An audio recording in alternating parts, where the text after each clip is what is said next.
Al-Mubtadi di sini maksudnya kitab Bulughul Maram ini sekalipun kitab kecil, tetapi bagi orang-orang seperti kita yang baru memulai belajar itu Mas tetap membutuhkan.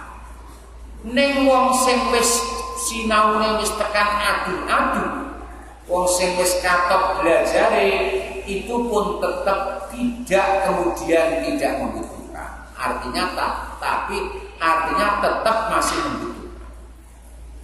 Jadi kitab ini bisa dibuat pegangan oleh siapapun. Bagi yang memulai belajar seperti kita, bahkan bagi orang-orang yang sudah pintar sekalipun tetap masih bisa menggunakan kitab Bulughul Maram ini sebagai referensi dari ahkam syar'iyyah.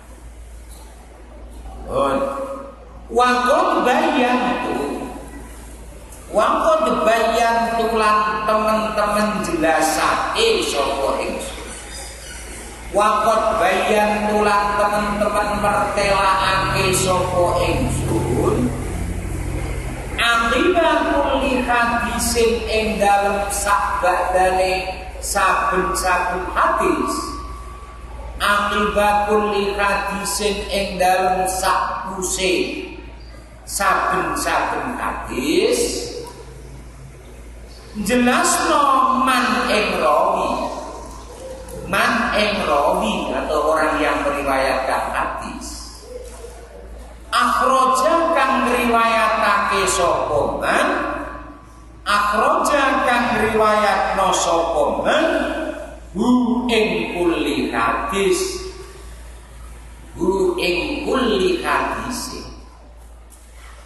Bayane man minal a'immati nyatane saking pira-pira imam, minal a'immati nyatane saking pira-pira imam. Tujuane liirodati nuskil ummati krono ngarepake nasihati umat. Liirodati nuskil ummati krono ngarepno nasihati umat. Maksudnya setiap disebutkan hadis nanti di dalam kitab Bulughul Maram ini, Kiai Musannaf menyebutkan rawi yang meriwayatkan hadis tersebut. Alasannya supaya lebih kuat bahwa hadis ini kelihatan siapa yang meriwayatkan. Nah, dari sisi keadilan daripada masing-masing rawi, maka bisa dilihat bobot hadis itu agar tujuan untuk menasehati umat ini semakin kuat. Soalnya apa? Hadis yang ditulis di dalam kitab Bulughul Maram itu ada yang bertanggung jawab, yang meriwayatkan rupane rawi-rawi hadis. Nah, dari sisi keadilan rawi maka bisa dilihat kualitas daripada hadis masing-masing yang akan ditulis, yang akan dikarang oleh Kiai Musannaf di dalam kitab. Lah siapa nanti rawi-rawinya? Di antaranya ada rawi 7. 7 itu siapa semua? Fal muradu mongko utami kang dikarepake. Fal muradu mongko utami kang dikarepno bisab'ati kelawan rawi 7. Bisab'ati kelawan rawi 7. Siapa rawi 7 niku? Setunggal Ahmadu iku Imam Ahmad. Ahmadu iku Imam Ahmad. Namanya Ahmad bin Hanbal Asy-Syaibani. Ahmad bin Hanbal Asy-Syaibani. Nama asli Ahmad bin Hanbal Asy-Syaibani. Kalau nama kunyai Abu Abdillah Al-Marwazi atau Al-Maruzi lah, bisa dibaca Al-Marwazi atau Al-Maruzi. Beliau ini seorang ahli hadis yang hafal lebih dari 1 juta hadis. Mulai dari asbabul wurudnya sampai dengan rawi-rawinya, mulai sahabat ngantos ngantos dumugi piyambake Ahmad bin Hambal itu beliau hafal lebih dari 1 juta hadis. Beliau lahir pada tahun 164 dan meninggal atau wafat pada tahun 241. Meninggal pada tahun 241. Jadi umurnya 77. Ahmad bin Hambal Asy-Syaibani, terkenal dengan Imam Ahmad. Ini yang pertama dari 7 rawi yang pertama. Wal Bukhari lan Imam Bukhari. Wal Bukhari lan Imam Bukhari.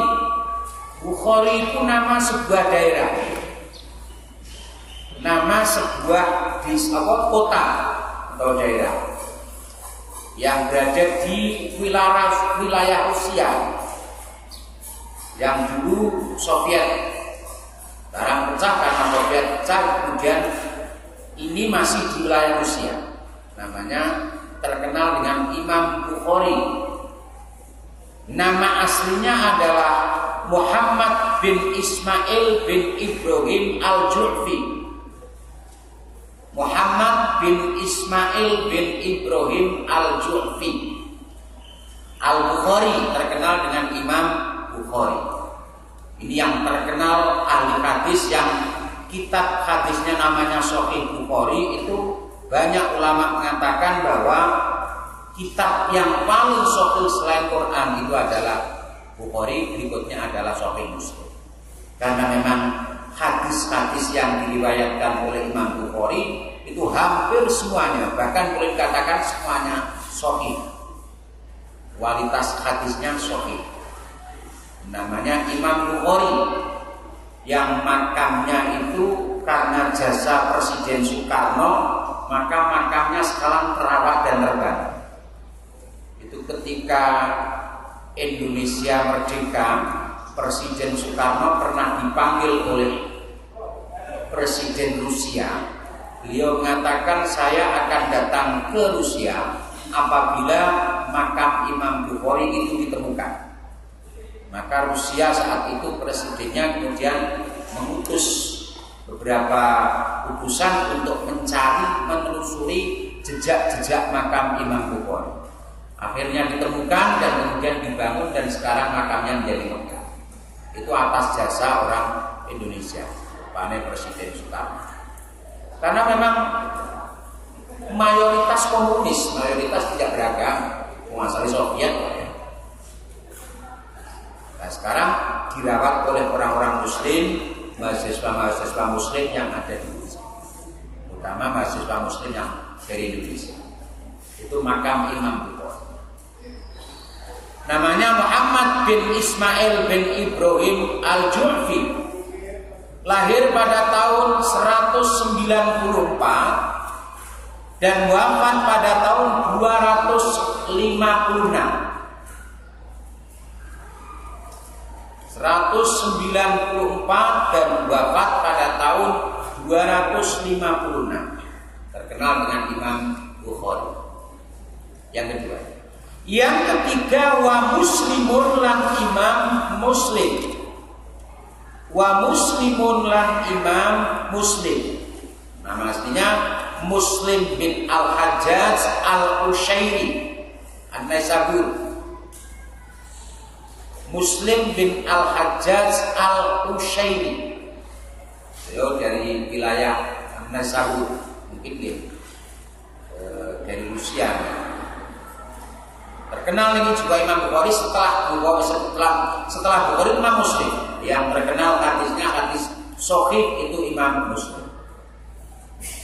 Lahir pada tahun 204 dan wafat pada tahun 261. 204 dan wafat pada tahun 261. Ini ahli hadis itu memang hidup di kisaran tahun 200-an itu lah. Para hadis terkenal itu kisaran 200. Karena memang hadis itu dibukukan ilmu hadis riwayah itu dibukukan oleh pada masa Khalifah Umar bin Abdul Aziz itu 100 tahun setelah wafatnya Rasulullah. Baru dibukukan, kemudian rawi-rawinya kemudian ditelusuri sampai tahun 200-an, kisaran 200. Terus wa Abu Dawud, ya. Wa Abu Dawud lan Imam Abu Dawud. Wa Abu Dawud lan Imam Abu Dawud. Abu Dawud itu alam kunyah. Diawali dengan menggunakan kata abun. Asman anta wa kunyatan wala qoba wa akhiron dari siwa usoba. Alam kunyah asli jenenge iku Sulaiman bin Al-Ash'as As-Sajsatani. Sulaiman bin Al-Ash'as As-Sajsatani. Sulaiman bin Al-Ash'as Shin kalita. Sulaiman bin Al-Ash'as As-Sajsatani. Nama kunyai Abu Dawud. Sulaiman bin Al-Ash'as As-Sajsatani. Sulaiman bin Al-Ash'as As-Sajsatani. Lahir pada tahun 202 dan wafat pada tahun 275, dimakamkan di tanah Basra. Wafat pada tahun 275, dimakamkan di tanah Basra. Namanya terkenal Imam Abu Dawud. Kitabnya namanya As-Sunan, Sunan Abu Dawud. Yang berikutnya, yang ke berapa? Yang kelima. Wa Tirmidzi napa Majah? Ana sing Tirmidzi dhisik, ana sing Ibnu Majah dhisik. Ibnu Majah, guys. Wa Ibnu Majah lan Imam Ibnu Majah. Wa Ibnu Majah lan Imam Ibnu Majah. Wa Ibnu Majah lan Imam Ibnu Majah. Ibnu Majah niku nak dimaknani niku anake Pak Majah. Cuman niki mboten anake, beliau ini cucu dari Kiai Majah. Namanya Abu Abdullah Muhammad bin Yazid bin Majah Al-Uzbaini. Abu Abdullah alam kunyah, alam asmane Muhammad bin Yazid bin Majah Al-Uzbaini. Abu Abdullah alam kunyahnya, lajeng alam asmanya Muhammad bin Yazid bin Majah Al-Uzbaini. Nah, beliau kan cucu tau gak niku, wong dene ku anake Kiai Yazid, terus Kiai Yazid putrane Majah. Nah, itu berarti cucu dari Majah, cuma terkenal dengan Ibnu Majah. Beliau lahir pada tahun 207, wafat pada tahun 275, ada yang mengatakan 273. 275, ada wakilah 273.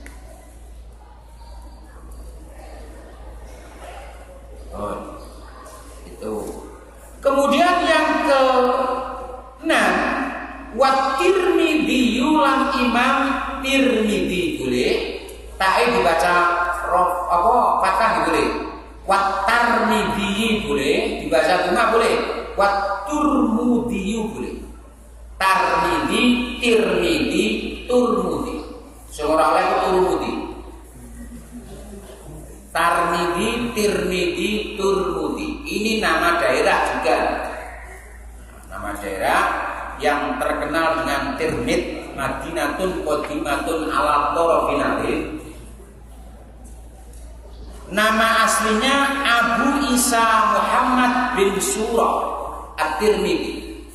Abu Isa itu alam kunyah, alam asmane Isa Muhammad bin Surah At-Tirmidzi. Abu Isa Muhammad bin Surah At-Tirmidzi.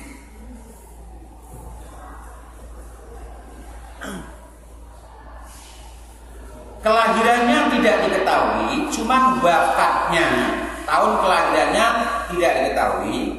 Wafat pada tahun 267. Cuman beliau kelihatan sepuh, umurnya pun sepuh nih. Nah, kelahirannya tahun berapa tidak diketahui.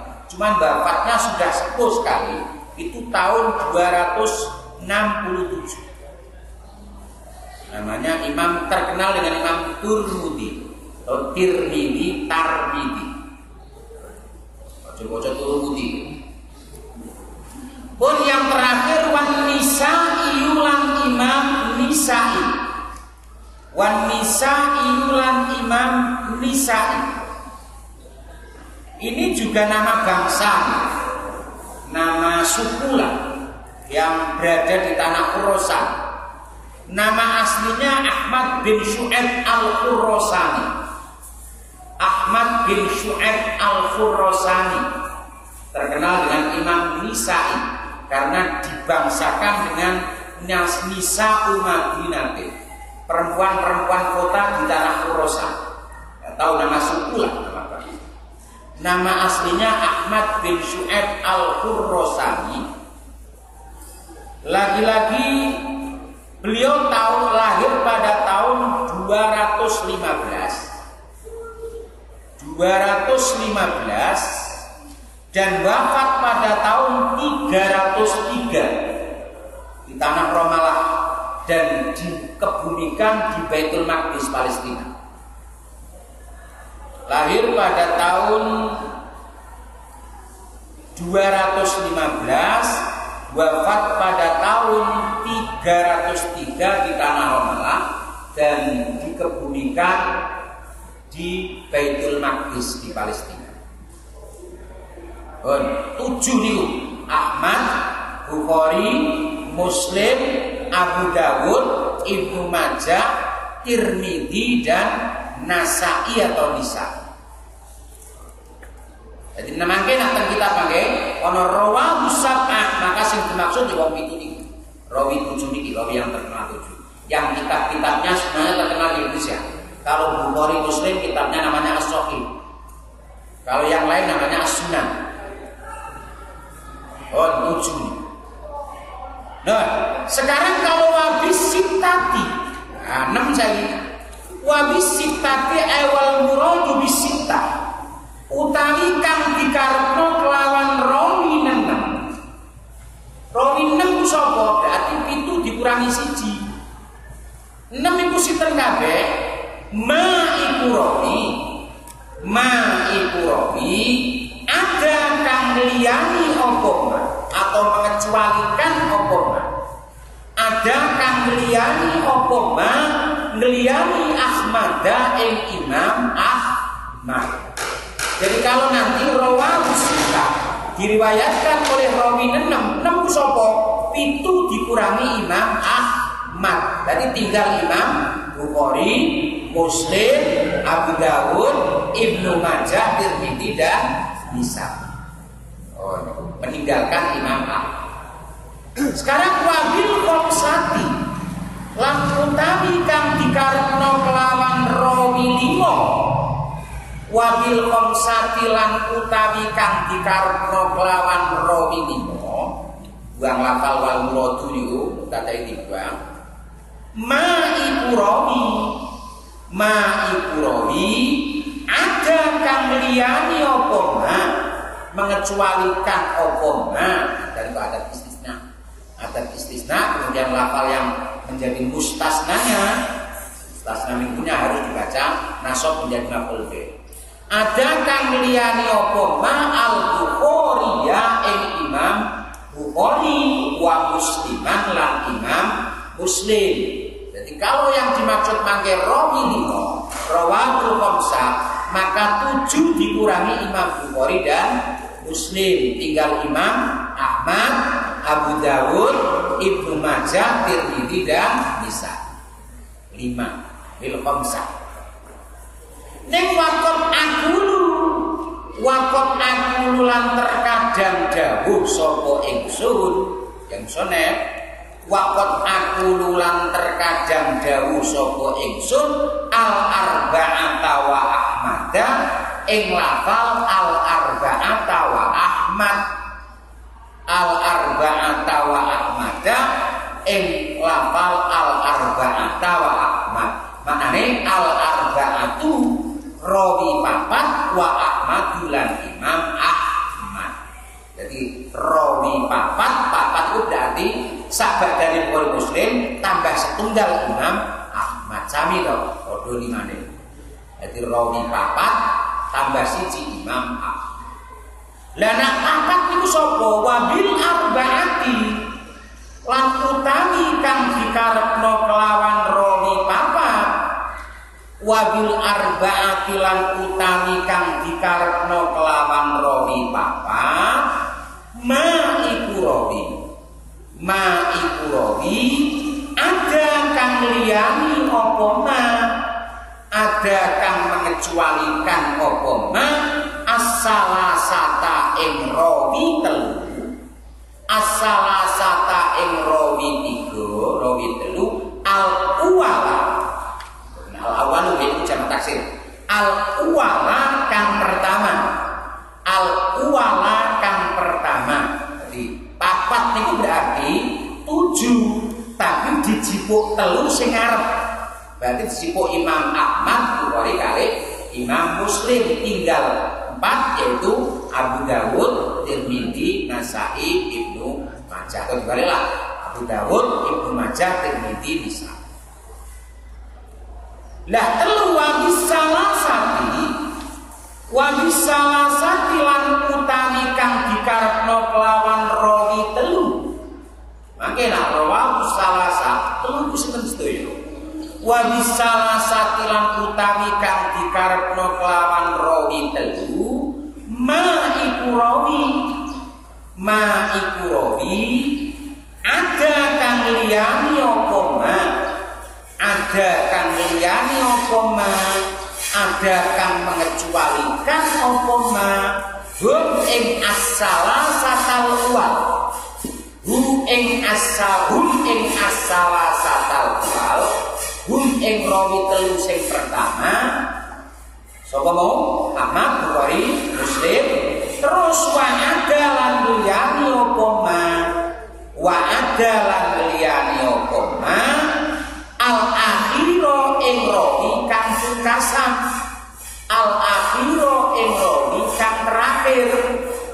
Nak mangke diriwayatkan oleh rawi 3 iku 7 dijipuk telu sing ngarep kali setunggal sing mburi. Di 7 dijipuk papat ku telu sing ngarep kali setunggal sing pingking. Jadi dijipuk Ahmad Bukhari Muslim kali sing pingking adalah Ibnu Majah, maka tinggal Abu Dawud, Tirmidzi sama Nisai. Itu. Terus ana nek loro ya ana, cuman loro itu terkenal wabil muttafaqi alaih. Kalau ini sudah terkenal nggih, muttafaq alaih. Wabil muttafaqi alaih lan utawi kang dikarepno kelawan muttafaq alaih. Muttafaq alaih maksudnya muttafaq alaih itu hadis yang disepakati. Al-muttafaqu alaih al-tarikh alaih al-mausul ya. Al-muttafaqu al-mausul al-muttafaqu hadis kang disepakati apa alaih al-mausul. Maksudnya muttafaq alaih lah yang biasa terkenal. Hadis ini muttafaq alaih. Apa sih muttafaq alaih ini? Sing dimaksud muttafaq alaih apa? Al-Bukhari iku Imam Bukhari wa Muslimun lan Imam Muslim. Wa Muslimun lan Imam Muslim. Jadi androno hadis muttafaqun alaih itu berarti hadis yang disepakati oleh 2 orang. Siapa itu? Bukhari dan Imam Muslim. Niku itu Ahmad, Bukhari, Muslim, Abu Dawud, Ibnu Majah, Tirmidzi, Nasai. 6 Bukhari, Muslim, Abu Dawud, Ibnu Majah, Tirmidzi, Nasai. 5 berarti jipuk Bukhari Muslim, Ahmad, Abu Dawud, Tirmidzi, Nasai, Ibnu Majah. 4 jipuk sing Ahmad kali Bukhari kali Muslim, tinggal Abu Dawud, Tirmidzi, Nasai, Ibnu Majah. Telu jipuk sing arep karo sing buri, tinggal Abu Dawud, Tirmidzi sama Nisai. Loro muttafaq alaih Bukhari Muslim. Wa qala al-qulu. Wa qala al-qulan terkadang ora nutur sapa ingsun. Wa qala al-qulan terkadang ora nutur sapa ingsun. Ma'ahuma sertane Bukhari Muslim, ma'ahuma sertane Bukhari Muslim, ghairahuma ing sakliyane Bukhari Muslim, ghairahuma ing sakliyane Bukhari Muslim. Terkadang hanya diucapkan muttafaq alaih tok bocah. Karena kalau hadis wis diucapkan muttafaq alaih, kualitas hadis itu sudah tinggi. Tingkat kesohihan hadis itu sudah bisa dipertanggungjawabkan. Karena yang meriwayatkan dua orang, Imam Bukhari dan Imam Muslim, yang memang hadis-hadisnya terkenal dengan hadis sahih. Maka tidak usah disebutkan rawi yang lain. Terkadang tidak usah disebutkan. Andres muni muttafaq alaih sudah kuat, tidak usah menyebutkan rawi yang lain. Sekalipun ada tapi tidak disebutkan. Kalau muttafaq alaih. Wa malam utawi rawi, wa malam utawi rawi, wa malam utawi rawi, ada kang liyane apa ma, ada kang sakliyane ma, ada kang liyane apa ma dari kaing mengkono sab'ah itu mau, dari kaing mengkono as-sab'ah itu Ahmad, Bukhari, Muslim dan seterusnya. Fahuwa mongko utawi ma, fahuwa mongko utawi ma, fahuwa mongko utawi ma, mubinun iku jelas, mubinun iku pertelo. Artinya rawi-rawi selain Ahmad sampai tekan Ibnu Majah itu mau mangke disebutkan secara jelas dengan menggunakan namanya, tidak menggunakan kode. Kalau ada menggunakan kode 7, 6, 5, 4, 3 sampai muttafaq alaih. Yang lain bagaimana? Tetap ada rawi yang lain, cuma disebutkan per nama. Ada nanti Ibnu Hibban, ada Al-Baihaqi, ada Imam Hakim, ada Imam Ibnu Huzaimah dan lain sebagainya. Itu mangke diucapkan dengan jelas. Yang dengan kode itu hanya rawi 7. Itu pun ketika diriwayatkan oleh sak kelompok. Kalau tidak sak kelompok itu pun nanti ya kan rawahu Tirmidzi tok ya. Ketika diriwayatkan oleh 3 orang betul, nah itu baru rawahu salasa, diriwayatkan oleh 3 orang. Kun qala wa sammaitu lan namani sapa ingsun, wa sammaitu lan ngarani sapa ingsun, wa sammaitu lan namani atau ngarani sapa ingsun hu ing muktasar, hu ing muktasar atau ringkasan kitab mau ta'arani Bulughul Marami min adillatil ahkami, ing aran kitab Bulughul Maram min adillatil ahkam. Aran kitab Bulughul Maram min adillatil ahkam. Maknane Bulughul Marami sampainya tujuan, katoke tujuan min adillatil ahkami, saking piro-piro dalil hukum syar'inya. Sampainya tujuan. Nah, jadi ketika mencari dalil-dalil hukum syara', maka carilah di dalam kitab ini. Nah, maka kamu akan sampai Bulughul Maram, sampai pada tujuan yang kamu maksud. Min adillatil ahkami, saking piro-piro dalil hukum. Wallahu utawi Gusti Allah, wallahu utawi Gusti Allah, as'alu iku nyuwun sapa ingsun, as'alu iku nyuwun sapa ingsun, Allah yaj'ala ing yen ora ndadekake sapa Allah Allah yaj'ala ing yen to ora ndadekake sapa Allah, ora ndadekno ma ing pengetahuan atau ma ing barang yang dimaksudkan iki ilmu atau pengetahuan. Ma ing barang alimna kang wis ngerti sapa kita. Alimna kang wis ngerti sapa kita hu ing ma alaina melarat ing atase kita atau bahaya ing atase kita, alaina melarat ing atase kita ora ndadekno wabalan ing dadi abote siksa, abote hisab. Wabalan ing abote hisab, wabalan ing abote hisab.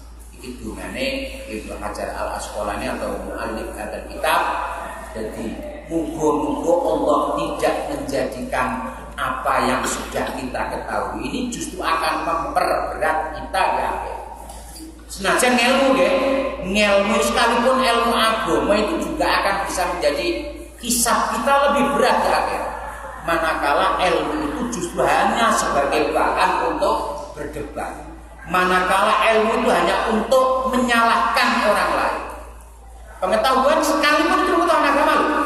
Pengetahuan agama itu bisa menjadi dosa, bisa menjadi berat di akhirat. Manakala ketika mendapatkan ilmu itu justru hanya untuk menyalahkan orang lain. Justru hanya untuk membanggakan diri, mendebat orang lain.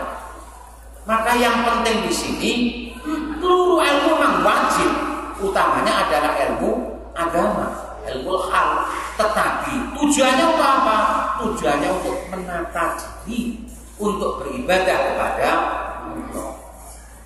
Iku memang tujuannya iku, buat telur ilmu kamu nyala nolong itu. Yang ada sekarang seperti itu. Di komen-komen di Facebook kan, memang pengetahuannya untuk mengkafir-kafirkan orang lain, menyalah-nyalahkan orang. Maka ini sekali lagi pesan saya, ketika sudah mempelajari ilmu, apapun ilmunya, terutama ilmu agama, jangan hanya sekedar dibuat untuk mendebat orang lain dan menyalah-nyalahkan orang lain. Tapi gunakan ilmu itu untuk semata-mata menata diri dari hati sampai dengan perilaku kita, semata-mata untuk beribadah kepada Allah.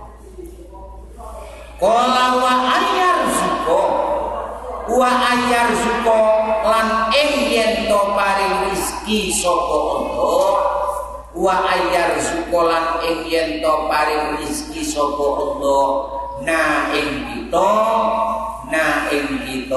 al-amala ing penggawean. Nah itu pada pekerjaan yo monggo lah. Al-amala ing penggawean, tapi tidak semata-mata pekerjaan karena memang lurune ilmu lan lurune gawean boten. Jadi Allah menjamin pekerjaan kita masing-masing. Jadi jangan sekali-kali mencari ilmu diniati ilmu gawean. Ampun, karena itu wilayah Allah. Sampai enggak usah campur lah. Rizki dan lain sebagainya itu wilayah pangeran. Sama lurung ilmu lah. Diniati lurung ilmu menghilangkan kebodohan, menata diri dalam rangka beribadah kepada Allah. Urusan gawean ditanggung pangeran, itu wilayah Allah. Ora sampe ilmu.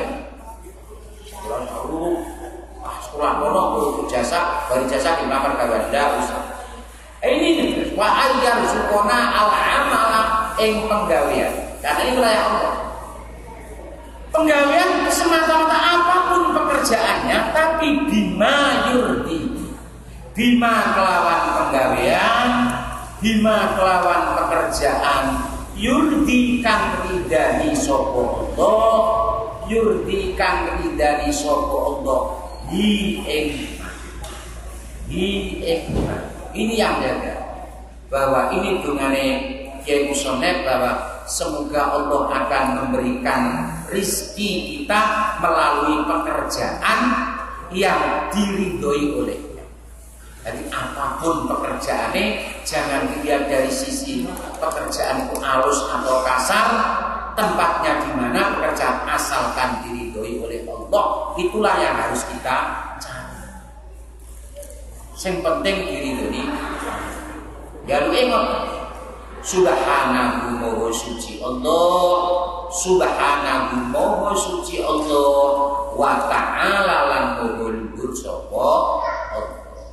Subhanahu maha suci Allah wa ta'ala lan luhur sapa Allah. Oh dimai kita. Sekarang baru memulai Kitabut Thaharah. Kitabut Thaharati utawi iki iku kitab. Dalam yang maksud bab lah. Tapi kitab ya, karena ini rangkaian dari beberapa bab.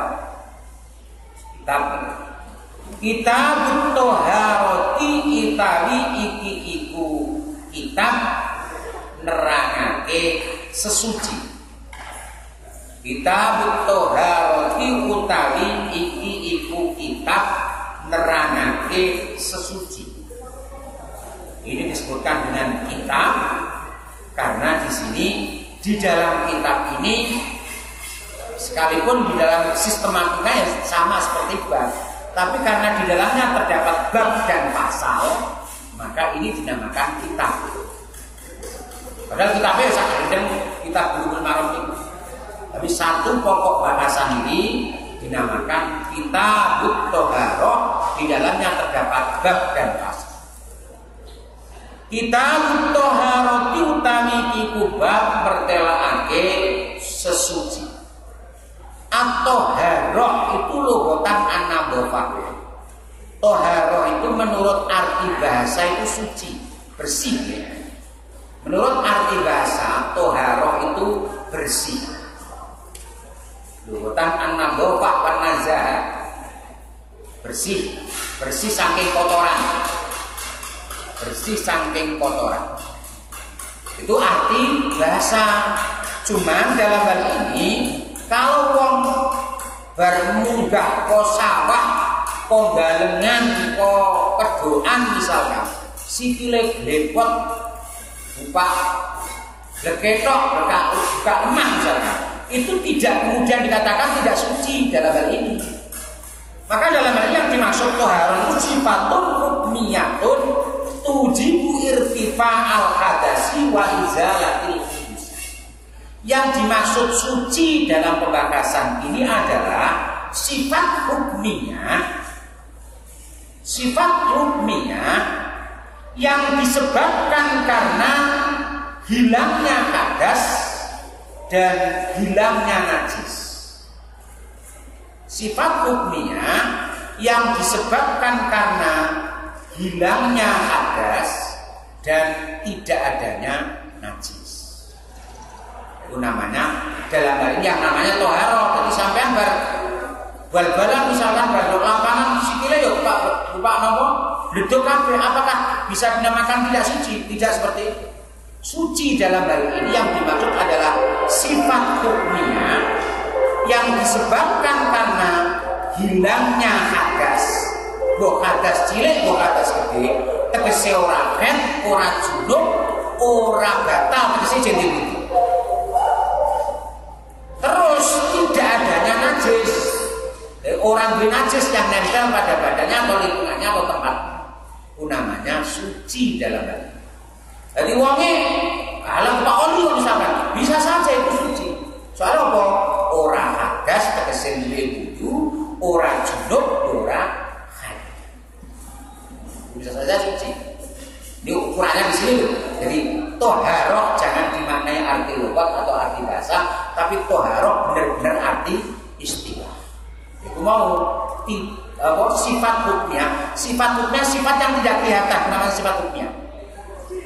Wong khen ambil orang khen itu kotor atau apa? Tidak kelihatan dong. Padahal yang satu kotor, yang satu Thaharah, yang satu tidak suci, yang satu suci. Namanya sifat hukmiyah. Sifat yang tidak kelihatan kasat mata. Wong wudu kalau nanti wudu rupanya kotor orang beda.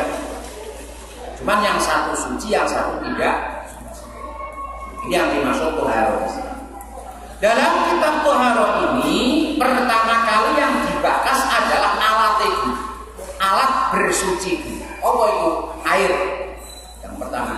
Sama seperti sistematika dalam itu. Maka dalam hal ini bab yang pertama menjelaskan baru ahkamil niyat. Utawi iki kubab mertelaake piro-piro hukume piro-piro bayi. Babu ahkamil niyahi utawi iki kubab mertelaake piro-piro hukume piro-piro bayi. Piro-piro hukume piro-piro bayi. Ingat deh, kembali ke hukum. Hukum itu apa? Hukum itu khitab Allah. Dia tahu apa terang? Khitab Allah yang berhubungan dengan pekerjaan orang mukallaf. Gitu. Ketika kita berbicara tentang hukum air, maka air ini yang harus ada hubungannya dengan pekerjaan orang mukallaf. Jadi jangan kemudian opo hukumnya uyah jaran misalkan. Najis ini ketika berhubungan dengan orang mukallaf. Lah wong ana uyah misalkan ada air kencing ndok rata hukumnya ya ora penting dong. Akan terjadi hukum manakala bersentuhan dengan pekerjaan orang mukallaf. Jadi apa hukumnya kayak ndok jero kloset ya ora hukumnya niku. Ada hukumnya ketika bersentuhan dengan pekerjaan orang mukallaf. Jadi najis dan tidak itu manakala wis ana hubungannya karo wong mukallaf. Harus dipahami niku. Ya apa hukume wong kok. Lah nek bocah cilik ya ora cukup najis. Nek wis kena kowe iku lagi najis. Bocah cilik ngomong itu hukumnya apa? Ya najis. Dulu ngopol-ngopol dhewe kok najis lah. Lah nek mbok cekel lah kowe iku lho sing najis. Jadi pokoknya bocah cilik najis apa ora? Najis pun harus berhubungan dengan pekerjaan orang mukallaf. Jadi dipahami tentang hukum ini. Jadi hukum itu ketika sudah sentuhan dengan wong mukallaf. Kalau tidak ada bersentuhan, apa hukumnya jilatan anjing? Apa hukumnya cantum anjing hukumnya apa? Najis. Lho anjing lalu kok. Kok anjing lalu kok hukumnya lalu? Itu urusannya anjing kono lagi. Lah nek wis menjilat orangnya orang mukallaf, ini loh yang ada di sini namanya najis. Karena berbicara tentang hukum. Air juga demikian. Air itu bisa dikatakan tohir, mutohir, mustakmal, mutanabis dan lain sebagainya. Itu manakala bersentuhan dengan pekerjaan orang mukallaf. Nah orang bersentuhan orang hubungan. Hukumnya es teh apa? Agar diombe lah orang urusan najis tohir, mutohir atau tohir. Agar diombe ora urusan. Lah nak mbok gawe wudu lho itu namanya tohir, tohir. Diombe ngomong ora sambut hukum ini. Agar diombe mawon. Nak wis mbok gawe wudu mbok gawe junub iku lagi tohir itu.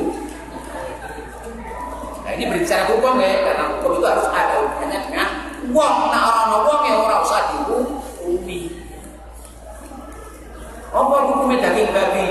Nah daging babi lu ngalas ngurusi lagi. Bila nak wis bersentuhan dengan pekerjaan orang mukallaf, mbok pangan haram, mbok demek najis. Sing najis babine, ya ora ya jenengan to. Babi najis